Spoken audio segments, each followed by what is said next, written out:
네, 여러분 감사합니다. 오늘 설교 제목 한번 따라하겠습니다. 정말 하나님이 나의 아버지라면. 한 번 더 하시겠습니다. 정말 하나님이 나의 아버지라면. 먼저 여러분 양해를 좀 구합니다. 제가 7월 23일부터 목이 상했습니다.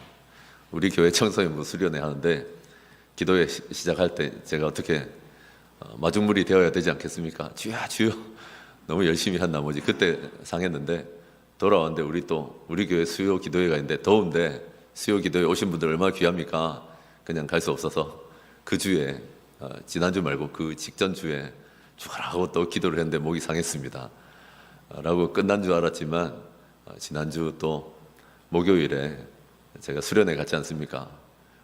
불사르고 왔습니다. 그래서 하나님 나라에 기여하기 위해서 애를 썼구나라고 생각하시고, 듣기에 좀 거슬리는구나, 안 그래도 목소리가 낮은 사람이 더 상해가지고 말이야. 그래서 이해를 하시고 받으시면 은혜로운 목소리로 들릴 줄로 믿습니다. 네, 감사합니다.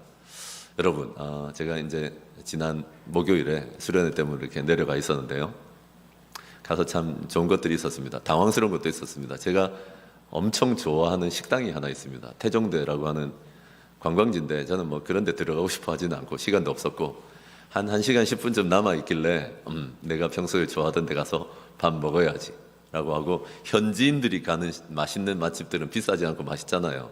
태종대 앞에 가면 시골 밥상이라고 있습니다. 근데 여러분 거기 가려고 했는데 문을 닫았더라고요. 문을 닫아가지고 기가 차더만요. 그래서 이제 내가 집회 바로 가야 되니까, 정말 가기 싫어하는 돼지국밥집이 있었어요. 학생 때는 고신대에 놀러 가면 거기에 참 좋았거든요. 왜냐하면 돼지고기를 너무 많이 줘, 돼지국밥 안에. 진짜 물반 고기반이 그런 데 쓰이는 말인가? 진짜 고기 많이 주거든요. 근데 돼지 냄새가 좀 나. 좀 죄송한데 이제는 먹기 싫더라고요. 학생이 아니고 그렇게 배고플 때는 아니기 때문에 거기 안 가려고 그랬는데 거기밖에 없더라고요. 근데 여러분, 집회를 다 마치고 다음날 오전에 전화를 해보니까 오늘은 열었다 하더라고요. 태종대에 딱 갔더니 35년 넘었어요. 간판에 35년 전통이라고 했는데 거짓말입니다. 몇 년 전부터 35년 전통입니다. 내가 보니까 한 40년 넘으셨어요, 이모님이 하신지. 그러니까 내가 이모님 저 기억하시겠어요? 저 종종 왔는데 했더니 마스크 좀 내려보라더라고. 모르겠는데 그러더라고. 그래서 모르시죠. 제가 이제 경기도에 있다가 여기 내려왔습니다 했더니 생선구이 정식을 12,000원짜리를 딱 시키려고 했더니 쓸데없는 짓 한다고 야단을 치시더라고. 8,000원짜리 시키면 된다고. 그거 시키면 생선 나오는데 그걸 왜 시키냐고. 참, 근데 정겨운 거 있잖아요. 야단 맞으면서 정겨운 거예요. 누가 요새, 그래서 여러분 제가 어딜 가면 저한테 함부로 반말 안 합니다. 뭐 시작부터 반말이고 뭐 싶지만 정겹더라고. 그래서 이제 청국장하고 먹는데 되게 웃긴 걸 발견했어요. 전에도 늘 자주 갔는데 여기 시골 밥상에 원래 간판 제목이 뭔지 압니까? 경기도 기사식당. 내가 여기를 좋아했던 이유가 있구나, 그런 생각이 들었습니다. 그리고는 이제 집회를 하고 다 마치고 이렇게 나왔는데 밤 10시가 이미 넘었죠. 한 10시 20분쯤 됐는데 가보니까 직전 교회하고 직전 교회에 청년으로 있던 친구들이 이렇게 왔더라고요. 제가 한 곳에 오래 있었던 때가 꽤나 있기 때문에 이미 그들 중에는 목사가 돼가지고 앉아있길래 제가 그 친구 안 보고 설교했습니다. 뭐 부담되더만요. 그때는 청년이었는데, 굉장히 잘 따른 청년이었는데 목사가 돼가지고 왔더라고요. 또 한 청년은 지금 간호사인데 고신대 보건병원에 있으면서 내가 온다 하니까 이렇게 왔는데 너무 시작부터 끝까지 울고 있으니까 내가 참 보기가 민망했는데, 아무튼 그렇게 마치고 나오면서 또 사실 10시 20분에 마치고 나오니까 지금 굉장한 어려운 가운데 있는 제 후배 부목사가 하나 있거든요.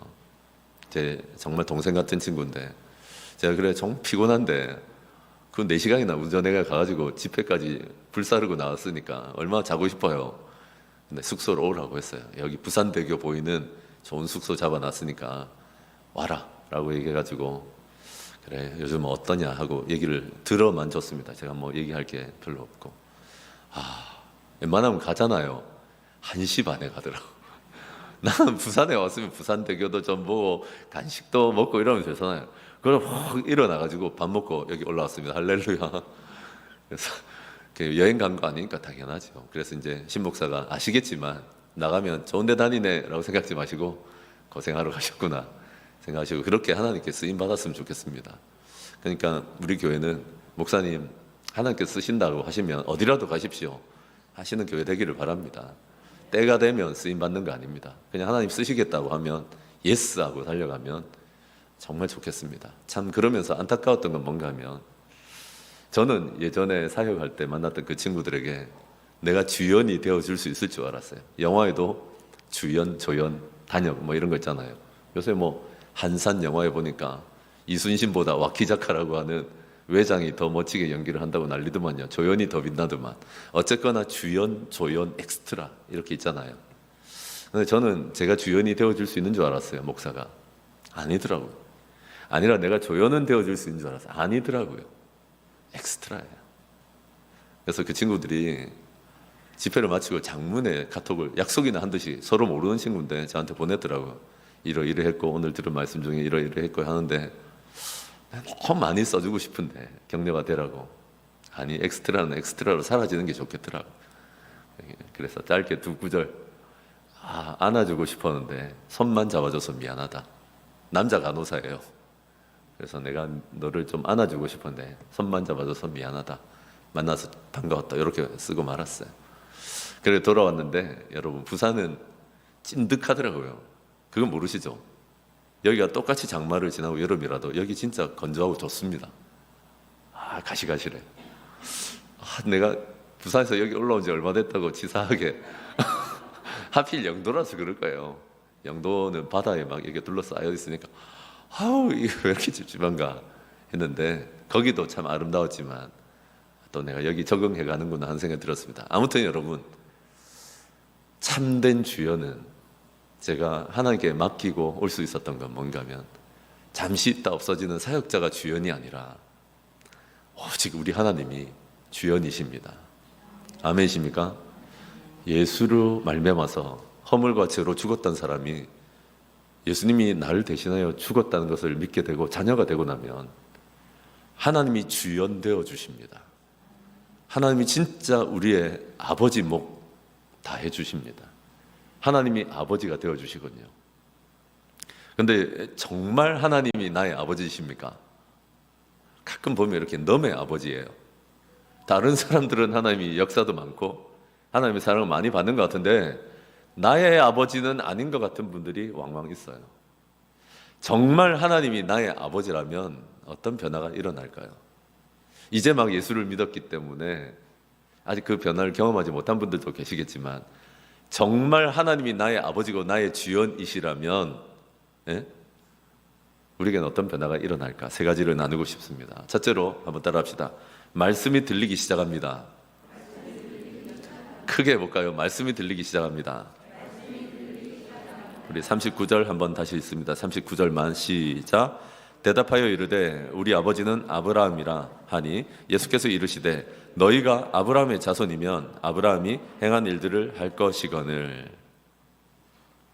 여러분 지금 예수님의 사역의 결과로 이제는 예수님이 어느 정도는 믿어지는데 아직 확 드릴 수는 없고 갈팡질팡한 정도에 서 있는 내가 조금 믿어볼까 하는 사람들이 있습니다. 지금 예루살렘, 우리로 치자면 서울에 사는 유대인들이 그렇습니다. 지금 예수님이 서 계시고 예수님 앞에는 그런 유대인들, 아예 적대적인 건 아닙니다. 약간 어느 정도는 예수가 뭐 좀 있는 것 같은데 라는 생각을 하고 반신반의하고 있는 사람들이 유대인들로 지금 둘러서 있습니다. 그런데 그 유대인들과 오늘 하시는 얘기 시작은 뭔가 하면 예수님한테 우리는 아브라함의 자손입니다라고 혈통을 강조합니다. 육신적인 혈통. 여러분은 양반이십니까? 아니면 종놈 출신이십니까? 역대 조상들을 더듬어 가면 다음에 제가 얘기해 드릴 건데 우리나라 성씨들의 80% 이상은 종놈입니다. 우리나라 역사를 아시면 우리가 양반 가문이 거의 없다는 걸 알게 되실 겁니다. 좋게 말해서 80%고 죄다 족보들이 가짜라는 거 아세요? 우리는 아닐 거라고요. 다음에 한번 얘기해 드릴게요. 어쨌거나 유대인들도 혈통 엄청 강조합니다. 우리가 백두혈통 뭐 어쩌고 하는 것처럼 유대인들은 언제나 어디서나 무슨 혈통을 강조하는가 하면 우리는 수천 년 전에 그 아브라함의 자손이라는 걸 이거 뭐 200년 전도 아니고 수천 년 전에 아브라함 자손임을 자랑하고 외쳐댔습니다. 그것을 의지했습니다. 조금만 근데 생각해 보면 여러분 육신의 혈통 그거 뭐라고 중간에 무슨 피가 섞이고 어떻게 됐어요? 어떻게 합니까? 진짜 중요한 건 뭡니까? 내가 아브라함의 육신적인 혈통을 타고났다는 게 중요한 게 아니라 내가 정말 아브라함의 자손이라면 아브라함의 믿음과 아브라함의 신앙을, 믿음의 조상이라면서요, 아브라함의 믿음과 아브라함의 신앙을 내가 이어받고 있는가? 그게 진짜 자손 아니겠습니까? 그런데 행실을 보고 사는 걸 보면 전혀 아니거든요. 유대인들이 행실을 보고 사는 걸 보면, 그 믿음을 보면 전혀 아브라함의 자손 같지 않았습니다. 육신의 혈통은 중시하지만은 진짜 아브라함의 자손이라면, 다시 말씀드리지만 아브라함의 믿음과 그의 신앙을 본받고 살아가야 되는데, 아브라함이 살았던 방식대로 좀 살아가 봐야 되는데 자손답지 않았던 것입니다. 유대인들은 어떤 면에서 전혀 반대로 사는 거예요. 아브라함은 그렇게 안 살았습니다. 아브라함은 지금 유대인들과 어떤 차이가 있을까요? 자손이라고 하는데 믿음의 조상이었던 아브라함은 어떻게 살았을까요? 크게 세 가지 얘기 드리고 싶습니다. 첫째는 뭔가 하면, 아브라함은요, 하나님께서 말씀하시면 있으라고 한 곳을 목숨 다해서 끝까지 지켰던 사람입니다. 흔들릴 때 있었습니다. 예, 이집트로 좀 내려가 볼까 이럴 때도 있었고 적적했겠죠. 그런데 하나님께서 부르신 곳이 가나안이라면 가나안에서 끝까지 자리를 지키고 목숨을 걸고 버텼습니다. 아브라함이라고 없었겠습니까? 친척들도 있었고 아비도 있었습니다. 내가 잘 아는 고장도 있었습니다. 그런데 여러분, 친척이나 아비나 인간적인 관계를 의지하지 않고 하나님께서 있으라고 하는 곳에서 복음을 위해서, 하나님 나라를 위해서 버티고 서 있을 수 있었습니다. 하나님께서 말씀하시면 내 목숨을 다해서 지키고 버틸 수 있었던 것입니다.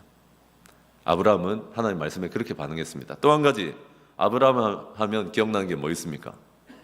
아브라함은 말씀을 믿음으로 받았던 사람입니다. 보통 말씀을 이렇게 던지면 귓전으로 듣고 흘립니다.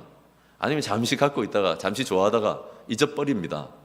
네, 아브라함은 정말 믿음으로 그 말씀을 받아들였습니다. 그 말씀이 뭐였습니까? 그 중에 하나가 너한테 자식이 있겠다는 것입니다. 네 몸에서 날 자식이 있겠다. 75살이 되었을 때 받았습니다. 자식이 없는데. 그리고는 여러분, 2달 뒤에, 2년 뒤에가 아니라 25년 뒤에 아들 태어납니다. 한번 해볼까요? 여러분, 저도 집에 아이가 6년 동안 안 태어나다가 태어나서 그 마음 찌끔합니다. 온갖 검사 다 해보고 뭐 주변에서 온갖 약들 다 지어줘도 안 태어난 걸 어떻게, 몸에 이상 없다는데. 근데 여러분, 25년을 끌었어요.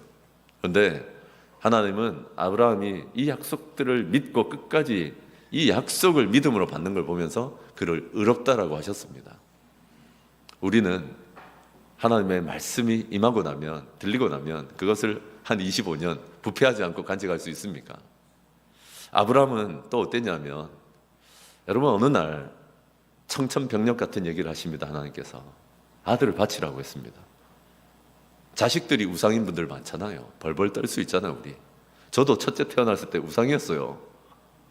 와, 너무 좋고 얘 위에서 살고 싶고 막 이러더라고. 근데 여러분, 하나님께서 어느 날 아브라함에게 자식 바치라고 했습니다. 말 그대로 바치라고 했습니다. 창세기 22장에 나타나 있는 칼을 들고 자식을 향해 내리치는 장면은 이미 자식을 죽인 겁니다. 하나님께서 만류했을 뿐이지. 그 결과가 어찌하든지 간에 하나님께서 가장 아름답게 열매 주실 줄로 믿고 그냥 하나님께 순종했던 겁니다. 우리는 어렵잖아요, 사실 이런 게. 하나님 말씀하시면 그 희생이, 순종의 지금 당장의 대가가 무엇이든지 간에 하나님 믿고 따랐던 것입니다. 하나님은 그 아들을 통해서 가장 놀라운 일들을 행해 나가셨습니다. 아멘이십니까? 그래서 아브라함의 자손이라면 어떻게 해야 됩니까? 말씀이 들려야 되고, 말씀이 들리면 말씀대로 희생하고 순종한 거 두려워하지 않아야죠. 말씀이 들리면 천하 누가 믿어주지 않아도 나는 기대감을 갖고 있어야죠. 자식 하나 없지만 바닷가의 모래알보다 많은 자손들, 하늘의 별보다 많은 자손들 나에게 주실 것이다. 지금은 하나도 손에 보이고 손에 쥐이고 눈에 보이는 것 없지만 그런 믿음 가지고 받아야죠. 하나님 말씀하시면 외롭지만, 내 친척과 아비가 있는 곳은 아니지만 목숨을 다해서 자리를 지켜야죠. 하나님 말씀하시면 자리를 지키고, 하나님 말씀하시면 25년 동안 부패하지 않고 마음에 간직하고 하나님 말씀하시면 적잖은 희생과 순종의 대가가 있을지라도 가장 좋은 것을 주실 하나님을 믿고 있는 것이 아브라함의 자손인 줄 저는 기대합니다. 그런데 유대인들은 전혀 반대로 사는 거예요. 왜 반대로 산다고 얘기합니까? 그런 유대인들이 아브라함의 진짜 자손이라면 예수님이 뭐라고 하는가 하면 너희가 아브라함의 정말 자손이라면 어떻게 하나님의 진리인 하나님의 말씀을 전하고 있는 나를 죽이려고 할 수 있느냐. 지금 상황이 그렇게 돌아가고 있거든요. 잘 생각해 보세요. 아브라함의 가장 큰 특징은 말씀이 들렸고 그 말씀이 들리면 지키고 그 말씀이 들리면 간직하고 그 말씀이 들리면 어떤 대가를 치르더라도 순종했던 사람인데 말씀이 들린다면 그 말씀을 전하고 있고 하나님의 말씀을 대언하고 있는 예수님을 어떻게 죽이려 들 수 있느냐라고 반문하는 것입니다. 지금 유대인들은 왜 반신반의하고 있습니까? 원래는 예수님 죽이려고 들었거든. 예수님을 죽이려고 하고 예수님을 사랑하지 않고 예수님의 말을 알아듣지를 못합니다. 다시요. 하나님의 말씀을 죽이려고 하고 하나님의 말씀을 사랑하지 않고 하나님의 말씀을 전혀 알아듣지를 못합니다. 그래서 하나님의 말씀을 묵살하고 고의적으로 무시하고 하나님의 말씀을 죽입니다. 그런데 여러분, 진짜 우리가 예수를 믿고 하나님이 우리 아버지가 되시고 나면 가장 크게 두드러지게 나타나는 변화 하나가 뭔지 압니까? 예수 영접 모임이나 예수를 영접하고 나면 저는 자주 봅니다. 그것은 자녀들이 말씀이 들리기 시작한다는 겁니다. 태도가 달라져요. 하나님 자녀들은 말씀을 죽이지 않습니다. 말씀을 고의로 무시하지 않습니다. 하나님 자녀들은 오히려 말씀을 죽이는 게 아니라 자아를 죽이고 자기 고집을 죽이고 자기 계획을 죽이고 오히려 하나님의 말씀을 살립니다. 이게 가장 큰 특징입니다. 우리가 여러분 말씀을 따라 산다, 말씀이 중심이 된다, 말씀이 들린다 하는 것은요, 잘 들으십시오. 설교 몇 번 더 들었냐 묻는 거 아닙니다. 우리가 말씀을 따라 산다, 말씀이 중심이 된다, 말씀이 들린다 하는 것은 성경 구절 몇 개 더 외웠냐 묻는 거 아닙니다. 우리가 말씀을 따라 산다, 말씀이 중심이 된다, 말씀이 들린다 하는 것은 묵상 책 사가지고 몇 번 읽었느냐 물어보는 차원 아닙니다. 그런 수준 아닙니다. 그것은 내가 사랑하고 가장 존경하는 하나님의 말씀이기 때문에 이 말씀을 붙들고 싸우고 전투하고 대결해서 이겨내는 것입니다. 그래서 어쩌면 말씀을 듣는다 하는 것은 전투요 격투기 같습니다. 주로 누구하고 싸우는지 압니까? 나와 싸웁니다. 나의 계획, 나의 고집, 나의 습성과 싸워내는 것입니다. 그렇게 말씀이 들리고 말씀에 따라서 살아본 경험을 떠올려 보십시오. 나중에는 진짜 자유, 진짜 인내, 여러분 진짜 자신감을 주시고 진짜 평안을 주셨잖아요. 안 될 것 같았죠. 와, 나 이거 이 말씀대로 살면 죽지, 망하지 싶었는데 결국에 하나님은 우리에게 인내를 주시기도 하고 말씀 때문에 자신감도 주시고 평안도 주시고 기쁨도 주시고 능력도 주신 줄로 믿습니다. 그리고 여러분 기억하셔야 될 게 뭔지 압니까? 지금 예수님 앞에서 예수님을 죽이려고 하다가 이것도 믿어야 되나? 반신반의하고 있는 사람들 있지 않습니까? 예수님을 전면 부정하는 게 아닙니다. 교회 안 다니는 사람들처럼 대놓고 예수님 전면 부정하고 있는 건 아니라고요. 반신반의하고 있다고. 봉사는 해요. 교회는 다녀요. 그런데 안 들어. 약간 이런 거하고 비슷해요. 반신반의하고 있어요. 전면 부정이 아니라 이걸 어려운 말로 선택 부정이라고 합니다. 이 선택 부정은 뭔가 하면 예수님 말씀을 듣는데 내게 좋고 내게 유익이 되고 내게 편안한 것을 선택적으로 믿는 거예요. 듣는 거예요. 그러다가 내 계산하고 안 맞아, 내 욕망하고 안 맞고 내 성질하고 안 맞는 것은 가차없이 거부합니다. 이걸 선택 부정이라고 합니다. 다 부정하는 건 아닌데 내한테 안 맞다 싶으면 부정하는 겁니다. 그러니까 여러분, 내가 하나님이 원하시는 인생으로 바뀌어야죠. 한번 따라합시다. 내가 하나님이 원하시는 인생으로 바뀌자.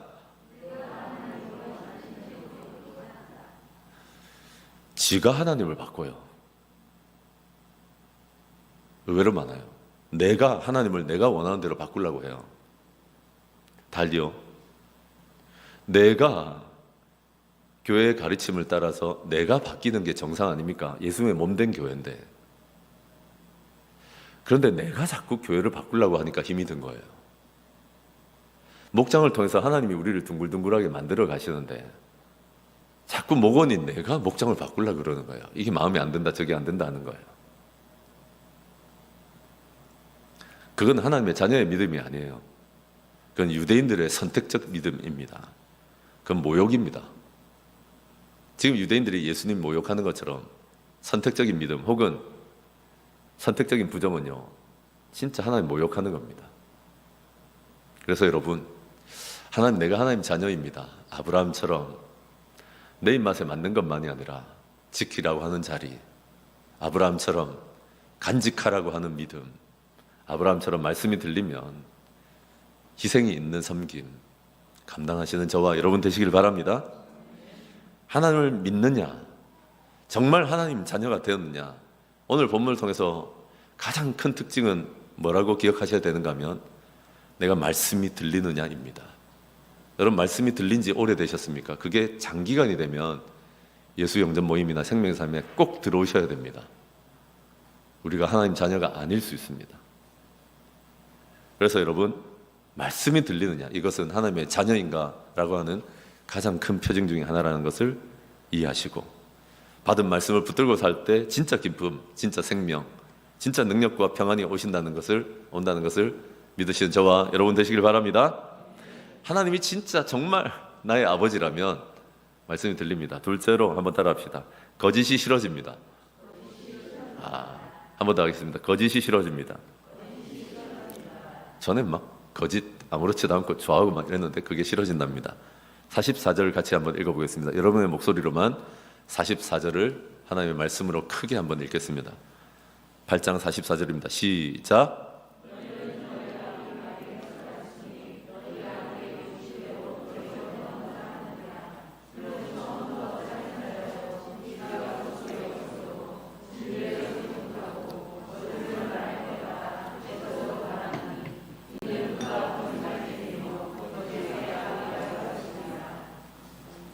아멘. 네, 여러분. 왜 이렇게 하나님 말씀이 잘 안 들릴까? 왜 그렇게 하나님 말씀대로 살고 싶거나 그런 마음도 안 들고 오히려 예수님을 죽이려 들고 교회를 죽이려 들고 말씀을 죽이려 들까요? 그 이유를 한번 생각해 보셨습니까? 이제 막 흔들리고 있거든요. 전에는 그냥 예수님을 전면 부정했는데 이제는 선택 부정하는 데까지 왔거든요. 예수님한테 뭐 있는 것 같은데 이제 막 예수님도 한번 의심은 해봐야 될 것 같고, 아니 신앙생활 한번 해볼까 말까 뭐 이러고 있습니다. 이런 사람들 갈팡질팡합니다. 예수님 말씀 잘 들리지 않고 예수님을 죽이려고 들고 교회를 죽이려고 들고 또 그 말씀을 죽이려고 듭니다. 왜 자꾸 이런 일이 일어날까요? 왜 못 깨닫고 왜 예수님을 사랑하지 않고 이 말씀을 사랑하지 않고 말씀을 죽이려고 들까요? 예수님 대놓고 얘기하십니다. 44절 같이 읽었던 대로 너희 아버지가 마귀이기 때문이다. 전 충격받았어요. 여러분 충격되지 않으세요? 나 말씀이 잘 안 들리고 신앙생활이 잘 안 돼 라고 얘기하고 있는데 예수님 앞도 뒤도 없이 예수님 믿겠다고 했던 사람들이거든요. 요 좀 전에 구절들을 보시면 너희 아버지 마귀에게서 너희 낳기 때문이다 라고 얘기합니다. 충격이죠. 이제 막 믿어볼까 하는 사람들이 아무리 우왕좌왕해도 여러분 그 앞에서 목녀님 제가 말씀이 잘 안 들리고 신앙생활을 할까 말까 하고 있습니다 하면 여러분들이 찾아가지고 그 앞에서 상담하면서 네 아버지가 마귀이기 때문이다 이렇게 말할 수 있습니까? 난 못하겠더라고. 충격적이죠.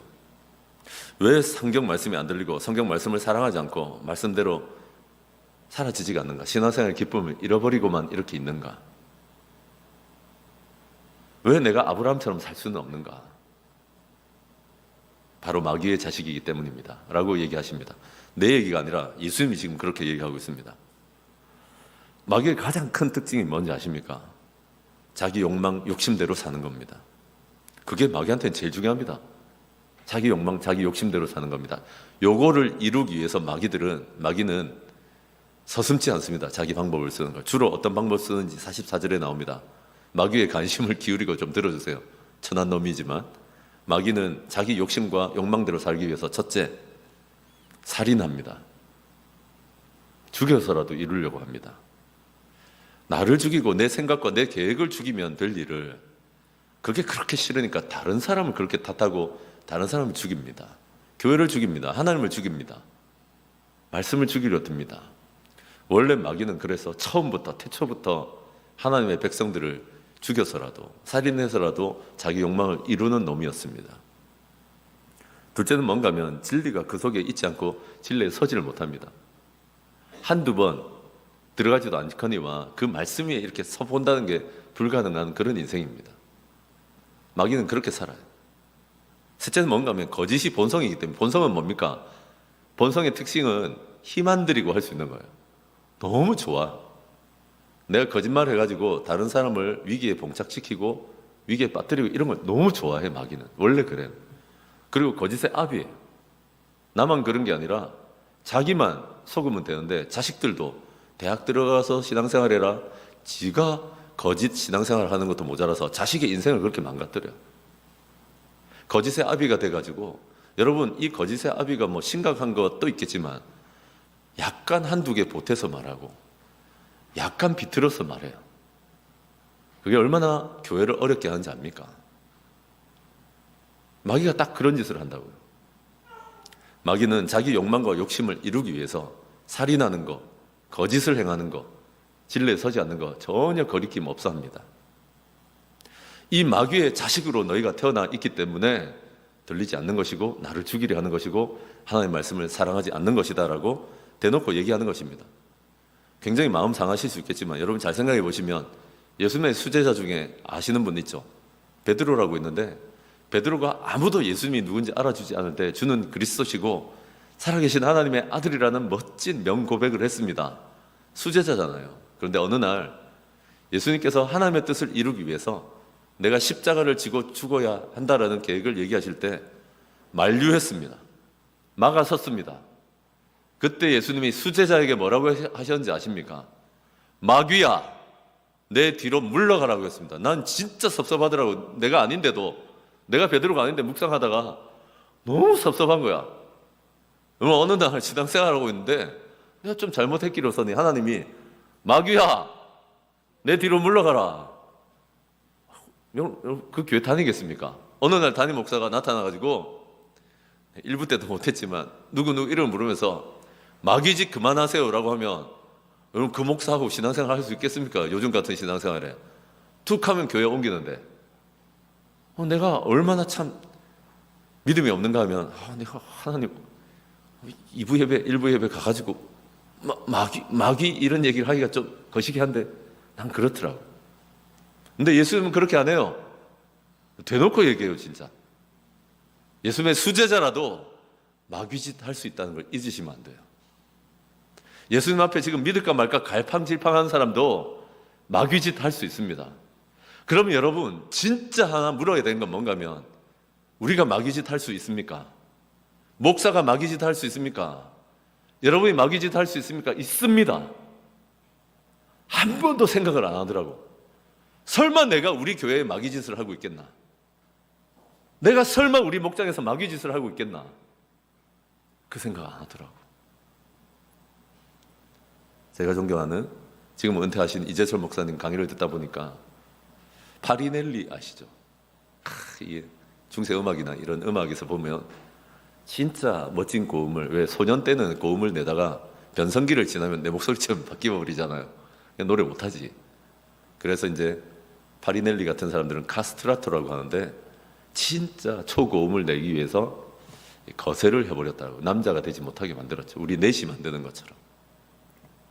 그리고는 그 사람들이 부르는 그 청아한 목소리, 그 엄청난 아름다운 노래를 듣고 사람들이 감격하고 감동했습니다.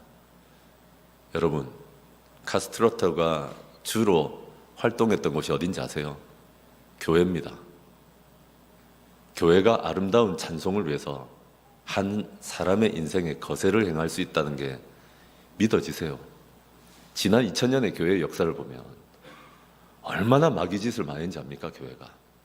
지난 2000년의 교회의 역사를 보면 성도들이 얼마나 마귀짓을 많이 한지 압니까? 코로나요. 이 코로나 기간 동안 교회가 성도가 얼마나 마귀짓을 많이 했는지 압니까?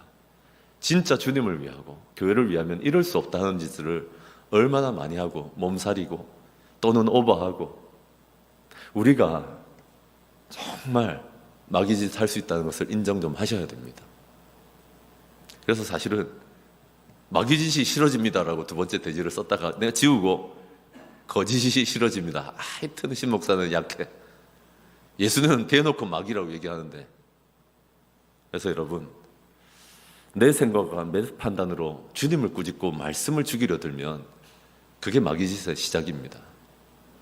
자꾸 내 판단과 내 생각으로 거짓을 퍼뜨리고 말씀 위에 서 있지 않고, 또 여러분, 다른 사람들을 해하는 것, 다른 사람을 말로 해하는 거 아무 주저 없다는 것은 마귀짓 하고 있는 겁니다. 잘 생각해 보세요. 요즘 정말 내 말 때문에 상처받은 사람 없습니까? 그건 마귀짓 한 겁니다. 하나님께서 이런 마귀짓을 걷어가시고 진짜 하나님 자녀답게 말씀이 들리고 진짜 아브라함의 자손답게 살아갈 수 있도록 돕는 저와 여러분 되시길 바랍니다. 셋째로, 하나님이 정말 나의 아버지라면 어떤 변화가 일어나는가 하면, 첫째는 뭐였습니까? 말씀이 들리기 시작합니다. 둘째로는 거짓이 싫어지고 마귀짓이 싫어집니다. 이게 싫어지게 돼 있습니다. 있어 보십시오. 전에는 막 거짓을 보태고, 전에는 막 남을 죽이는 거, 교회를 죽이는 거 어렵게 생각 안 했고, 전에는 막 말씀이 없어도 내 고집대로 살면 되지 이랬던 사람들이 변화됩니다. 마지막은 뭔가 하면 하나님의 영광을 고대합니다. 한번 따라합시다. 하나님의 영광을 고대합니다. 더 크게 해볼까요? 하나님의 영광을 고대합니다. 50절을 다 같이 읽겠습니다. 50절입니다. 8장 50절. 요한복음 8장 50절 다 같이 읽습니다. 시작. 나는 내 영광을 구하지 아니하나 구하고 판단하시는 이가 계시니라. 한 번 더 읽겠습니다. 시작. 나는 내 영광을 구하지 아니하나 구하고 판단하시는 이가 계시니라. 아멘. 여러분, 사람들이 예수님이 이렇게 강하게 나오시니까 막 우리한테 마귀라고 그러니까 우리도 지금 좀 버겁잖아요. 저도 그렇거든요. 주일 설교는 좀 보드랍게 하고 싶고 좀 은혜롭게 하고 싶고 수요 기도는 좀 세게 해도 돼요. 거기는 잘 믿는 분들이 나오니까. 근데 오늘 같은 본문은 저도 좀 그렇긴 해요. 근데 어쨌거나 이렇게 강렬하게 나가시니까 사람들이 이제 마음이 상해가지고 이제는 또 뭐라고 얘기하는지 압니까? 너 귀신 들렸다 그럽니다. 예수님더러 너 사마리아인이라고 그럽니다. 제일 비열한 게 인신공격 아닙니까? 예수님 출신이 갈릴리 출신이긴 해도 사마리아인은 아닙니다. 예수님한테 영적으로 더럽다, 귀신 들렸다 그럽니다. 그게 여러분 참 입증하기 어려운 겁니다. 정신병리학적인 의학 기술이 발달했던 때가 아니기 때문에 사람들한테 저 사람 귀신 들렸다 그러면 그거 벗어나기가 진짜 어려웠습니다. 요한복음을 받아들일 때 초대교회가 당했던 어려움이 뭔지 아십니까? 그 중에 하나가 우리 그리스도인들을 귀신 들렸다 그러면 진짜 이건 입증을 못하는 거예요. 아무튼 예수님을 출신 가지고 비난하고 예수님을 귀신 들렸다고 영적으로 더럽다고 비난하고 나섰습니다. 근데 이렇게 무시를 당하고 비난을 당하는데, 무시라는 단어가 나옵니다. 이렇게 무시당하고 비난당하는데 예수님이 나 귀신 들린 거 아니다라고 얘기하시면서 다만 나는 내 영광을 구하지 않는다. 이 말이 뭡니까? 누가 무시해도, 누가 날 귀신 들렸다 해도, 누가 내 출신을 가지고 뭐라 해도 이 유대인들 비열하잖아요. 자기들 지금 우리로 치면 서울에 사는 거거든요. 서울에 살기 때문에 지방 무시할 때 이런 짓 하는 겁니다. 지금 예루살렘에 있는 유대인들이 예수님 출신 가지고 뭐라 했고 또 영적으로 더럽다라고 귀신 들렸다 그러고 있잖아요. 그런데 너희들의 무시나 비난이나 조롱이 그닥 중요하지 않다. 나는 내 영광을 구하지도 않고 사람들로부터 오는 영광이나 칭찬도 잠깐이고 순간이라는 걸 알고 있다는 것입니다. 우리 예수님께는 그 영광 아무것도 아니라고 얘기하십니다. 내가 나에게 주는 영광이나 칭찬, 사람들이 나에게 주는 영광이나 칭찬, 반대로 사람들이 나에게 주는 눈치나 무시가 그게 그렇게 중요한 건 아니다라고 얘기하는 겁니다. 참고는 할 수 있지만 여러분 어떠십니까? 다른 사람들한테 어떤 사람으로 비칠지 엄청 신경 쓰지 않으세요? 우리는 양반 문화, 유교 문화를 갖고 있기 때문에 굉장히 속은 안 그러면서 겉은 대범한 척하고 내가 그냥 괜찮은 척하고 넘어갈 때 많습니다. 우리 다른 사람 눈치 엄청 보는 족속입니다. 우리 민족 자체가 수천 년 동안 그래요. 거기서 벗어나서 자유롭기는 쉽지 않습니다.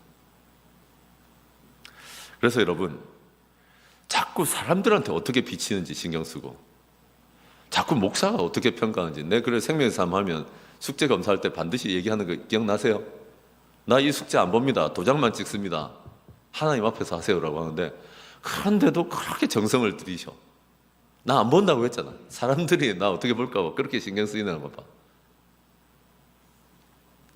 내가 어떤 사람으로 칭찬받는지, 내가 어떤 사람으로 영광 받는지 애쓰다 보면 한 가지 치명적인 약점이 뭔지 아세요? 너무 남의 눈치, 남의 영광 이런 걸 취하려고 하다 보면 사람들의 영광만 취하려고 하고 하나님이 주시는 영광이나 하나님께 돌려드려야 될 영광을 신경 쓸 에너지가 없어요. 사람은 다 비슷합니다. 내가 가진 에너지로 하나님께 영광을 돌리고 멋지게 살든지, 아니면 늘 남의 눈치 보고 전전긍긍하면서 사람들이 나 어떻게 보는지, 나 이번에 이러면 목자님 때문에 사람들이 나 어떻게 생각하겠냐고, 목사님 때문에 나 뭘 어떻게 생각해, 있는 대로 보겠지. 그런 거예요. 이런 고민이 자꾸만 많아지면 하나님께 영광 돌리는 걸 무시하고, 하나님이 우리에게 주시는 영광도 무시하고 패스하고 고대하지 않습니다. 여러분, 우리는 하나님이 칭찬해 주실 때 가장 행복한 사람입니까? 나는 솔직히 하나님이 받으실 영광을 관심 두고 있습니까? 내 인생을 통해서 하나님, 정말 하나님 영광 한번 받아주십시오. 여러분, 우리는 우리 교회를 통해서 하나님이 영광 받으실 걸 기대하고 계십니까? 얼만큼 기대하십니까? 정말 얼마 안 되더라고 보니까. 한 200원어치 기대하시는 것 같아요. 우리가 진심으로 하나님을 영광스럽게 하고 싶고, 우리를 통해서, 우리 교회를 통해서 하나님이 높임 받았으면 좋겠다, 이 열망을 진심으로 갖기 시작할 때 이상하게 나중에 지나보면 하나님이 우리를 높여주십니다. 우리를 높이려고 그러면 천해집니다. 낮아집니다. 우리가 하나님을 정말 높이려고 하면 하나님이 나중에 우리를 높이십니다. 이제 모든 다음 세대 여름 수련회가 끝나고 성경학교가 끝났습니다. 끝날 때마다 항상 제가 조심하는 게 뭔지 압니까? 왜 제가 그렇게 집요하게 평가해야 하는지 아세요? 사람이기 때문에 인정받고 싶어요. 내가 이 수련회와 성경학교를 통해서 기여했던 것을 좀 알아줬으면 싶어요. 목사도 그렇습니다. 설교 끝나고 나면, 여보, 오늘 설교 어땠는데? 내가 이걸로 우리 아내를 얼마나 많이 괴롭혔는지 몰라.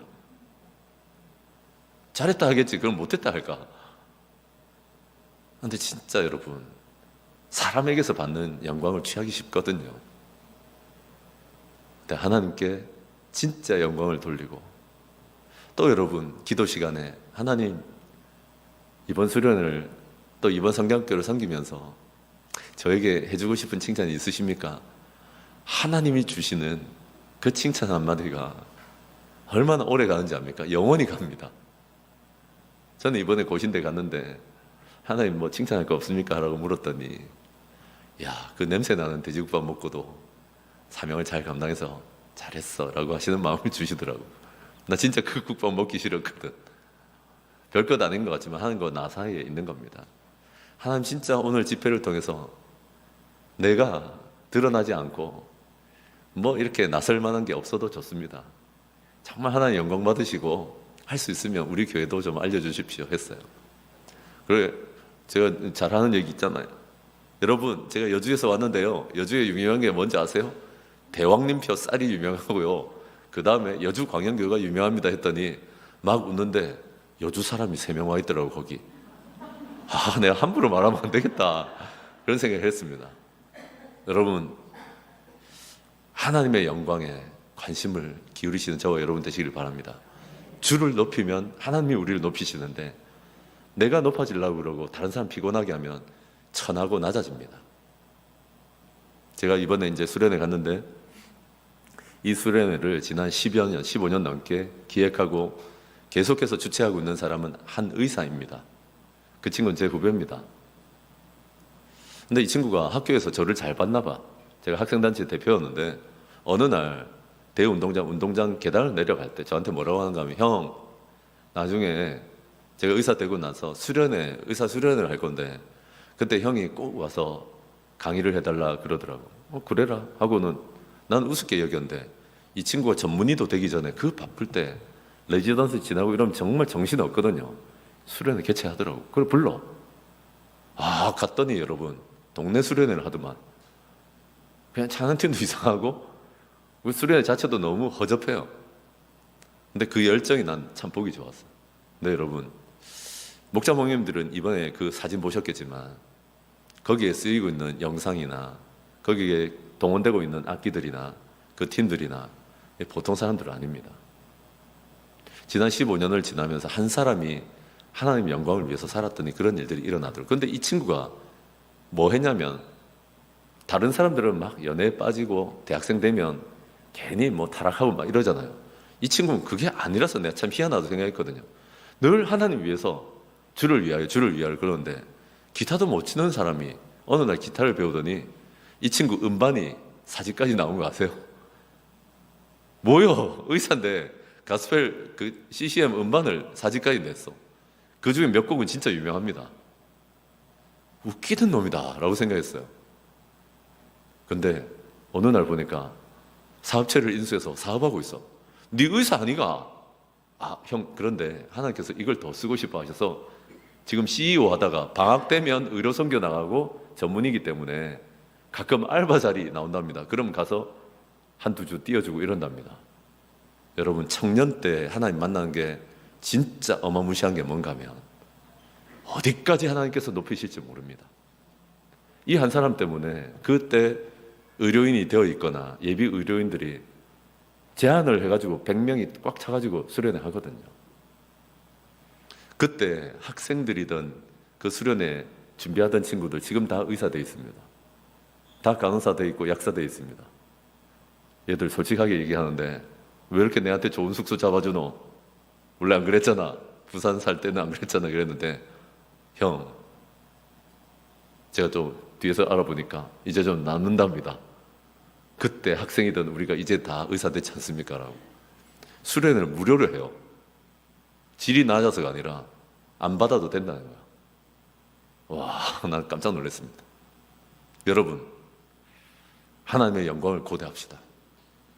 하나님께 한번 영광 돌려보려고 해봅시다. 진짜로. 우리 여주광양교회를 통해서 하나님께서 진짜 영광 받으실 걸 기대해 봅시다. 우리 목장을 통해서 내 인생을 통해서 한번 주님 사용해 주십시오 하면 여러분 한 10년 지나서 돌아보시면 하나님이 정말 우리를 높이시기도 하셨다는 것을 경험하게 될 줄로 믿습니다. 아멘이십니까? 말씀 정리하겠습니다. 여러분 정말 하나님이 아버지가 되어주시면 그래서 예수 영접 모임이 진짜 중요합니다. 그래서 생명의 삶이 진짜 중요합니다. 이 시간 지나면 다른 건 몰라도 하나님이 내 아버지가 진짜 되시거든요. 정말 하나님이 내 아버지가 되시고 나면 초자연적인 역사와 능력이 주어지면서 세 가지 변화가 생깁니다. 정리합니다. 첫째, 정말 말씀이 들리기 시작하고 말씀을 더 읽고 싶고 말씀대로 살고 싶어집니다. 둘째, 거짓이 싫어지고 마귀짓이 싫어집니다. 분별이 됩니다. 내가 이렇게 하면 마귀짓 하는 거지 하고 분별이 됩니다. 마지막으로 하나님의 영광을 고대하고 하나님께 영광 돌리고 싶어집니다. 아멘이십니까? 오늘 말씀을 좀 기억하시면서 한 1분 동안 나에게 주시는 말씀을 갈무리하는 시간 가졌으면 좋겠습니다. 침묵하여 기도하겠습니다.